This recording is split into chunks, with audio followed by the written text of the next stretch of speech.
ಮಸ್ತೇನಹಳ್ಳಿ ಗ್ರಾಮ ಪಂಚಾಯಿತಿ ಪ್ರಚಾರ ಚುನಾವಣೆ ಜೆಡಿಎಸ್ ಪಕ್ಷದ ಮಾಜಿ ಶಾಸಕರಾದ ಜಿಕೆ ವೆಂಕಟೇಶ್ವರರೆಡ್ಡಿ ಅವರು ಹಾಲಿ ಶಾಸಕರಾದ ಕೆಆರ್ ರಮೇಶ್ ಕುಮಾರ್ ಅವರ ಮೇಲೆ ವಾಗ್ದಾಳಿ. ಯಾವುದೇ ಸಮಸ್ಯೆಗಳ ಬಗ್ಗೆ ಅಧಿಕಾರದಲ್ಲಿದ್ದರೂ ಸರಿ, ಇಲ್ಲದಿದ್ದರೂ ಸರಿ, ಎಲ್ಲ ಕಾರ್ಯಕರ್ತರ ಬಗ್ಗೆ ಗೌರವ ನೀಡಿದ್ದೇನೆ. ಕುಮಾರಸ್ವಾಮಿ ಮೂರನೇ ಸಾರಿ ಮುಖ್ಯಮಂತ್ರಿ ಮಾಡುವ ಉದ್ದೇಶ ಅಲ್ಲ, ರಾಜ್ಯದ ಜನರ ಹಿತದೃಷ್ಟಿ ಬಗ್ಗೆ ಗಮನ ಹರಿಸುವ ನಾಯಕರು ಮಾಜಿ ಶಾಸಕ ಜಿಕೆ ವೆಂಕಟೇಶ್ವರರೆಡ್ಡಿ. ಇದು ನನ್ನ ಕೊನೆ ಚುನಾವಣೆ. ಕುಮಾರಸ್ವಾಮಿ ಅವರನ್ನು ನಂಬುವ ಉದ್ದೇಶ ಅವರು ಮಾಡಿರೋ ಜನತೆಯ ಕೆಲಸಗಳೇ ಶ್ರೀರಕ್ಷೆ. ಜಿಲ್ಲಾ ಪಂಚಾಯಿತಿ ತುಪ್ಪಲ್ಲಿ ನಾರಾಯಣಸ್ವಾಮಿ ಅವರು ಮಾತನಾಡಿ, ಎಲ್ಲ ಸಂಘಟನೆಗಳು ವಿಶ್ವಾಸಕ್ಕೆ ಗೌರವ ನೀಡಿದ್ದಾರೆ. ರಾಮಚಂದ್ರಗೌಡರವರು ಮಾತನಾಡಿ, ಮುಂದೆ ಅಧಿಕಾರ ಬಂದ ತಕ್ಷಣ ನಿಮ್ಮೆಲ್ಲರ ಸಾಲ ಮನ್ನಾ ಮಾಡುವ ನಮ್ಮೆಲ್ಲರ ಜವಾಬ್ದಾರಿ. ಜಿಲ್ಲಾ ಪಂಚಾಯತ್ ಸದಸ್ಯರಾದ ಶ್ರೀನಿವಾಸ್ ಅವರು ಹೇಳಿದ ಸಲಹೆ, ಮಾಜಿ ಶಾಸಕರನ್ನು ನಿಮ್ಮೆಲ್ಲರ ಮನೆ ಮಗನಾಗಿ ಕಾಪಾಡಿದ್ದೀರಿ. ಅವರಿಗೆ ಅಧಿಕಾರ ಕೊಡುವುದು ನಿಮ್ಮ ಕೈಯಲ್ಲಿದೆ. ನೀವೆಲ್ಲರೂ ಸಹಕಾರ ನೀಡಿ. ಮಾಜಿ ತಾಲೂಕು ಪಂಚಾಯಿತಿ ಸದಸ್ಯರಾದ ನಾಗೇಶ್ ಅವರು ಸಲಹೆ, ಪಂಚರತ್ನ ರಥಯಾತ್ರೆ ತೋರಿಸುವ ಎಲ್ಲ ಅಭಿವೃದ್ಧಿ ಕಾರ್ಯಗಳು ಮಾಡುವುದರಲ್ಲಿ ನಿಮ್ಮೆಲ್ಲರ ಆಶೀರ್ವಾದ. ಈ ಸಂದರ್ಭದಲ್ಲಿ ಮಾಜಿ ಶಾಸಕರು ಮಾತನಾಡಿ, ಈ ಸಾರಿ ರಾಮರಾಜ್ಯ ಮಾಡುವುದರಲ್ಲಿ ಯಾವುದೇ ಉದ್ದೇಶವಿಲ್ಲ. ಈ ರಾಜ್ಯದ ಜನರ ಚಿಂತನೆ ಮುಂದಿನ ದಿನಗಳಲ್ಲಿ ನಮ್ಮ ಸಂಘಟನೆ ಬಲಪಡಿಸಬೇಕು. ಸುಮಾರು 40 ವರ್ಷಗಳ ನಿಮ್ಮ ಮಗನಾಗಿ ಬೆಳೆಸಿದ್ದೇನೆ. ಅಧಿಕಾರದಲ್ಲಿದ್ದಾಗ 25,000 ಕೋಟಿ ಮನ್ನಾ ಮಾಡುವ ಮುಖ್ಯಮಂತ್ರಿ ಕುಮಾರಸ್ವಾಮಿ ಜನತೆಯಲ್ಲಿ ಒಳ್ಳೆಯ ವಿಶ್ವಾಸ ಇಟ್ಟುಕೊಂಡಿದ್ದಾರೆ. ತುಪ್ಪಲ್ಲಿ ನಾರಾಯಣಸ್ವಾಮಿ ಅವರು ಮಾತನಾಡಿ, ಮಸ್ತೇನಹಳ್ಳಿ ಗ್ರಾಮದಲ್ಲಿ ಕೆಲವರು ಜೆಡಿಎಸ್ ಪಕ್ಷಕ್ಕೆ ಸೇರ್ಪಡೆಯಾಗಿದ್ದಾರೆ. ಮುಂದಿನ ಚುನಾವಣೆಯಲ್ಲಿ ಗೆಲ್ಲುವ ಅವಕಾಶ ಸಿಕ್ಕಿದೆ. ರಾಮಚಂದ್ರಗೌಡರವರು ಮಾತನಾಡಿ, ಎಲ್ಲ ಸಿರಿಶಕ್ತಿ ಸಂಘಗಳ ಹಣ ಮನ್ನಾ ಮಾಡುವುದು ಸತ್ಯ. ಮಾಜಿ ಶಾಸಕರ ಕೊನೆ ಚುನಾವಣೆ. ನಾಗೇಶ್ ರವರು ಮಾತನಾಡಿ, ಈಗಾಗಲೇ 10 ವರ್ಷಗಳಿಂದ ಅಧಿಕಾರ ಇಲ್ಲ. ಮುಂದಿನ ದಿನಗಳಲ್ಲಿ ನಿಮ್ಮೆಲ್ಲರ ಶಕ್ತಿ ಬಲ ಮಾಜಿ ಶಾಸಕರಿಗೆ ನೀಡಬೇಕು ಎಂಬುದಾಗಿ ತಿಳಿಸಿದರು. ಈ ಸಂದರ್ಭದಲ್ಲಿ ರಾಮಚಂದ್ರಗೌಡ, ನಾಗೇಶ್, ಗ್ರಾಮ ಪಂಚಾಯಿತಿ ಸದಸ್ಯರ ಗೌರವಾನ್ವಿತ ಎನ್ ಮಂಜುನಾಥ್ ರವರು, ಈ ಭಾಗದ ಯುವ ಮುಖಂಡರು ರಘು ಅವರು, ಮಮತಾ, ನಾರಾಯಣಸ್ವಾಮಿ, ಶಿವಕುಮಾರ್, ಗೌರವಾನ್ವಿತ ರಾಜಕಾರಣಿ ರಾಜಣ್ಣ, ಹಿರಿಯ ಮುಖಂಡ ನಾರಾಯಣಸ್ವಾಮಿ, ಈ ಭಾಗದ ಎಲ್ಲ ಕಾರ್ಯಕರ್ತರು ಉಪಸ್ಥಿತರಿದ್ದರು. ಮಿಸ್ಟರ್ ರಮೇಶ್ ಕುಮಾರ್, ನಾನು ಕೇಳೋದಕ್ಕೆ ಇಚ್ಛೆ ಪಡ್ತೇನೆ.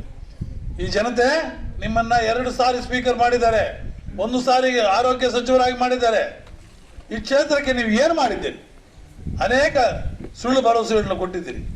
ಏನು ಅನೇಕ ರಾಮರಾಜ್ಯ ಆಗುವುದರಲ್ಲಿ ಯಾವುದೇ ಒಂದು ಸಂದೇಹವಿಲ್ಲ ಅಂತ ನಾನು ಹೇಳೋದಕ್ಕೆ ಇಚ್ಛೆ ಪಡ್ತೇನೆ. ಅವರ ಉದ್ದೇಶ ಇಷ್ಟೇ, ಈ ರಾಜ್ಯ ಚೆನ್ನಾಗಾಗಬೇಕು, ನಮ್ಮ ಜನ ಚೆನ್ನಾಗಾಗಬೇಕು, ನಾವೇನು ತೋರಿಸ್ಕೋಬೇಕು ಅಂತ ಅಲ್ಲ. 3ನೇ ಮುಖ್ಯಮಂತ್ರಿ ನಾನು ಚೀಫ್ ಮಿನಿಸ್ಟರ್ ಆಗಬೇಕು ಅನ್ನೋ ಉದ್ದೇಶ ಅಲ್ಲ ಅವ್ರದ್ದು. ಈ ರಾಜ್ಯದ ಒಂದು ಜನರ ಒಂದು ಚಿಂತನೆ. ಸೊ ಆದ್ದರಿಂದ ಇವತ್ತು ನಾವೆಲ್ಲ ಕೂಡ ಈ ಒಂದು ಎಲ್ಲ ವಿಷಯಗಳನ್ನು ಗಮನದಲ್ಲಿ ಇಟ್ಕೊಂಡು ಮುಂದಿನ ದಿವಸಗಳಲ್ಲಿ ನಮ್ಮ ಪಕ್ಷವನ್ನ ಒಳ್ಳೆಯ ಸಂಘಟನೆ ಮಾಡಬೇಕು. ಇವತ್ತು ತಾವೆಲ್ಲ ನೋಡ್ತಾ ಇದ್ದೀರಿ, ನನಗೂ ಕೂಡ 40 ವರ್ಷದಿಂದ ಈ ತಾಲೂಕಲ್ಲಿ, ಈ ಕ್ಷೇತ್ರದಲ್ಲಿ ನಿಮ್ಮ ಮನೆಮಗನಂತೆ ಕಂಡಿದ್ದೀರಿ ನೀವು. 40 ವರ್ಷವನ್ನ ನನ್ನನ್ನು ಸಾಕಿದ್ದೀರಿ ನೀವೆಲ್ಲ ಸೇರ್ಕೊಂಡು.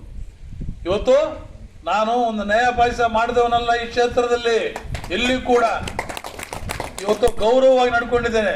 ಪಂಚರತ್ನ ಕಾರ್ಯಕ್ರಮ ಒಳ್ಳೆಯ, ಈಗಾಗಲೇ ನಮ್ಮ ನಾರಾಯಣಸ್ವಾಮಿ ಅವರು ವಿವರವಾಗಿ ಹೇಳಿದ್ದಾರೆ ಯಾವ ರೀತಿ ಈ ಕಾರ್ಯಕ್ರಮಗಳು ಜನತೆಗೆ ಒಳ್ಳೆಯದಾಗುತ್ತೆ ಈ ರಾಜ್ಯದಲ್ಲಿ ಅಂತ ಹೇಳಿ. ಒಳ್ಳೆ ಈ ಕಾರ್ಯಕ್ರಮಗಳ ಮುಖೇನ ಇವತ್ತು ರಾಜ್ಯದ ಉದ್ದಗಲಕ್ಕೂ ಕೂಡ ಪ್ರವಾಸವನ್ನ ಮಾಡ್ತಾ ಇದ್ದಾರೆ. ಇವತ್ತು ಕುಮಾರಸ್ವಾಮಿ ಅವ್ರನ್ನ ನಂಬ್ತಾರೆ ಜನ. ಯಾಕಂದ್ರೆ ಈಗಾಗಲೇ ತೋರಿಸಿದ್ದಾರೆ ಅವರು ಜನತೆಗೆ ಸಾಲ 25,000 ಕೋಟಿ ಸಾಲ ಮನ್ನಾ ಮಾಡಿ ತೋರಿಸಿದ್ದಾರೆ. ಬೆಂಬಲ ಬೆಲೆ, ಇವಾಗ ಟೊಮೆಟೊ ಬೆಲೆ ಕಡಿಮೆ ಆದಾಗ ಬೆಂಬಲ ಬೆಲೆ ಕೊಟ್ಟಿದ್ರು, ಮಾವಿನ ಬೆಲೆ ಕಡಿಮೆ ಆದಾಗ ಬೆಂಬಲ ಬೆಲೆ ಕೊಟ್ಟಿದ್ರು.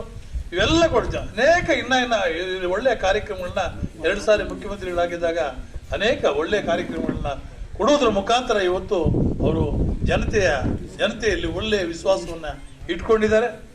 ಸೊ ಆದ್ದರಿಂದ ಇವತ್ತು ಜನತೆ ಅವರನ್ನ ನಂಬ್ತಾರೆ. ಅದಕ್ಕೋಸ್ಕರ ಇವೆಲ್ಲ ಕೆಲಸಗಳು ಕೂಡ ಮುಂದಿನ ದಿವಸಗಳಲ್ಲಿ ಜನತೆಗೆ ಮಲ್ಲ ಮಾಡಿಸೋ ಜವಾಬ್ದಾರಿ ನಮ್ಮದು. 100% ಪ್ರಮಾಣ ಮಾಡಿ ಹೇಳ್ತಾ ಇದೀವಿ. ಕುಮಾರಸ್ವಾಮಿ ಹೇಳಿದ್ದಾರೆ, ಕುಮಾರಸ್ವಾಮಿ ಸಿಎಂ ಆಗೋದು ಅಷ್ಟೇ ನಿಜ.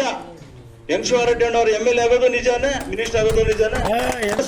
ಅವ್ರ ಮನೆ ದುಡ್ಡಲ್ಲ. ಈ ಸರಿ ನಿಮ್ಮ ಊರಿಗೆ ಏನೋ ಚುನಾವಣೆ ಪ್ರಚಾರಕ್ಕೆ ಬಂದಾಗ ಕೇಳ್ರಿ, ಅವ್ರು ಎಲ್ಲಾದ್ರೂ ನಾನು ಶ್ರೀಶಕ್ತಿ ಸಾಲ ಮನ್ನಾ ಮಾಡ್ತೀನಿ ಅಂತ ಹೇಳಿದಾರ?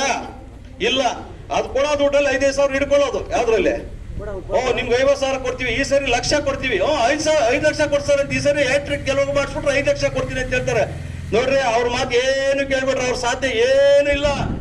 ಬರೀ ಸುಳ್ಳು ಹೇಳ್ಕೊಂಡು ಜನರಿಗೆ ಮೋಸ ಮಾಡಿ ಒಬ್ರಿಗೊಬ್ರು ಎತ್ಕಟ್ಟು ಅವ್ರ ಮೇಲೆ ಇವ್ರ ಎತ್ತು ಇವ್ರ ಮೇಲೆ ಅವ್ರ ಕೆಟ್ಟು ಮಾಡ್ತಾವ್ರೆ. ನೋಡ್ರೆ ಈ ಸರಿ ಏನ್ ಮಾಡ್ತೀರ ಯಂಗ್ಶಿವ ರೆಡ್ಡಿ ಅನ್ನೋದು ಕೊನೆ ಚುನಾವಣೆ ಅಂತೇಳಿ ಘೋಷಣೆ ಮಾಡಿದ್ದಾರೆ.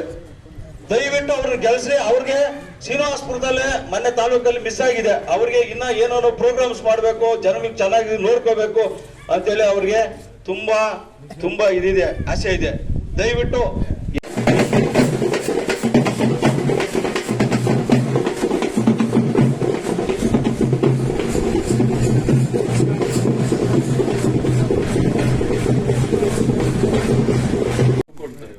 ಚುನಾವಣಾ ಪ್ರಣಾಳಿಕೆ ಒಳ್ಳೆ ಕಾರ್ಯಕ್ರಮಗಳನ್ನು ಬಡ ಜನತೆಯ ಈ ರಾಜ್ಯದ ಸರ್ವತೋಮುಖ ಅಭಿವೃದ್ಧಿಯ ಚಿಂತನೆಯನ್ನು ಇಟ್ಕೊಂಡು ಒಳ್ಳೆ ಕಾರ್ಯಕ್ರಮಗಳನ್ನ ಹಮ್ಮಿಕೊಳ್ಳೋದ್ರ ಮುಖಾಂತರ ಇವತ್ತು ಈ ಪಕ್ಷವನ್ನು ಅಧಿಕಾರಕ್ಕೆ ಸರ್ವ ಪ್ರಯತ್ನ ಮಾಡ್ತಾ ಇದ್ದಾರೆ. ಇವತ್ತು ನಾವು ಕೂಡ ಅಷ್ಟೇ ಈ ತಾಲೂಕಲ್ಲಿ ಕ್ಷೇತ್ರದಲ್ಲಿ ಯಾರು ಕೂಡ ಪಕ್ಷ ಬಿಟ್ಟು 100ಕ್ಕೆ 99% ಇನ್ನು ಪಕ್ಷಕ್ಕೆ ಸಾವಿರಾರು ಜನ ನಮ್ಮ ಪಕ್ಷಕ್ಕೆ ಸೇರ್ತಾ ಇದ್ದಾರೆ. ಇನ್ನು ಮಾರ್ಚ್ ತಿಂಗಳಲ್ಲಿ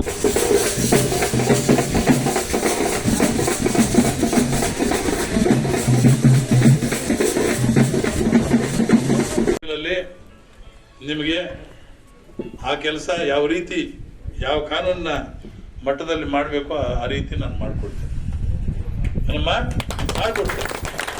ಮಾಡಿಕೊಡ್ತೇನೆ ಅಂತ ಆಶ್ವಾಸನೆ ಕೊಟ್ಟ ಮೇಲೆ ನೀವು ಅದನ್ನು ಅದು ದೇವಸ್ಥಾನದ ಇದರಲ್ಲಿ ಮಾಡೋದಕ್ಕಾಗೋದಿಲ್ಲ. ಬೇರೆ ನಿಮಗೆ ಯೋಜನೆಗಳಲ್ಲಿ ಹಾಕಿ ನಿಮ್ಮ ದೇವಸ್ಥಾನವನ್ನು ನಿಮಗೆ ಕಟ್ಟಿಸ್ತೇವೆ. ನೀವ್ ಹೇಳಿದ್ಮೇಲೆ ಮಾಡ್ತೀರಾ? ನಮ್ಗೆ ಸೀನಣ್ಣವ್ರು ವಿಶೇಷವಾಗಿ ನಾನು ರಾಜಣ್ಣ ಹೇಳೋರೆ ನನ್ನ ಕಡೆಯಿಂದ ರಾಜಣ್ಣ ಅವ್ರು ಯಾವತ್ತು ದೇವಸ್ಥಾನಕ್ಕೆ ಇದು ಮಾಡ್ತಾರೆ. ನನ್ನ ಕಡೆಯಿಂದ ಏನ್ ರಾಜಣ್ಣ ಅವರು ನನ್ನ ಕೈದ ವರ್ಷ ಸೇವೆ ಮಾಡಿದ್ದೀನಿ. ಅದೇ ಇವತ್ತು ನಮ್ಮ ಯಂಗ್ಶಿವ ರೆಡ್ಡಿ ಅವರು ಬಂದವ್ರೆ. 40 ವರ್ಷದಿಂದ ನೀವು ಅವ್ರನ್ನ ಕಾಪಾಡ್ಕೊಂಡು ಬಂದಿದ್ರ. ಏನೋ ಅಕಸ್ಮಾತ್ ನೆನ್ನೆ ಒಂದು ಇದರಲ್ಲಿ ನಮ್ಗೆ ತೊಂದರೆ ಆಯ್ತು. ಯಾಕಂದ್ರೆ ಯಾವತ್ತೂ ಅವ್ರು ಬಿಟ್ಟಿಲ್ಲ, ಅವ್ರ ಕೈ ಬಿಟ್ಟಿಲ್ಲ. 40 ವರ್ಷದಿಂದ ಅವರು ಒಂದ್ಸತಿ ಇದು ಮಾಡಿ ಕಾಪಾಡ್ಕೊಂಡು ಬಂದಿದ್ರ. ಆದ್ರೂ ಅವ್ರು 10 ವರ್ಷ ಇದ್ದಾರೆ. 10 ವರ್ಷದಿಂದ ಯಾವ್ದು ಕೆಲಸಗಳು ಮಾಡಿಲ್ಲ. ಯಾವ್ದಾದ್ರು MLA ಕೋಟ ಯಾವ್ದಾದ್ರು ಇದ್ರೆ ನೀವು ಹೇಳ್ರಿ. ಇದೆಲ್ಲ ನವಾರ್ಡಿಂದ ಬಂದಿರೋ ಶ್ರೀಶಕ್ತಿ ಸಂಘಗಳು ರೋಡ್ ಎಲ್ಲ ಬಂದಿರೋದು NRIಯಲ್ಲಿ.